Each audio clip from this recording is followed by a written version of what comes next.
L'élection de Robert Francis Prévost, citoyen américain, comme 267e pape ne se limite pas à un événement religieux. Elle constitue un tournant symbolique fort sur l'échiquier géopolitique mondial. C'est la première fois dans l'histoire moderne qu'un Américain accède au trône de Saint-Pierre, et ce choix, en apparence spirituel, pourrait refléter des rapports de force beaucoup plus profonds. Dans un contexte international tendu où les États-Unis cherchent à maintenir leur leadership face à la montée de la Chine, au retour de la Russie et aux revendications du Sud global, voir un Américain à la tête de la plus vieille institution de pouvoir moral de l'Occident peut être perçu comme un coup de maître stratégique. La diplomatie vaticane, connue pour sa discrétion et sa neutralité, pourrait évoluer sous l'influence des priorités politiques et culturelles d'un pape issu d'une superpuissance.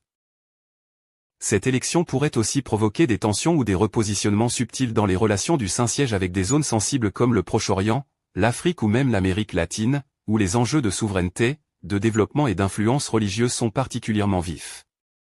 Le signal envoyé est double, l'Église se rapproche de la puissance américaine, mais prend aussi le risque d'être perçue comme moins universelle, plus occidentalisée.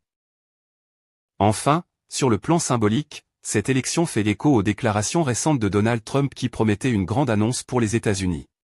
Si certains y voient une coïncidence, d'autres pourraient y lire un subtil alignement des élites spirituelles et politiques.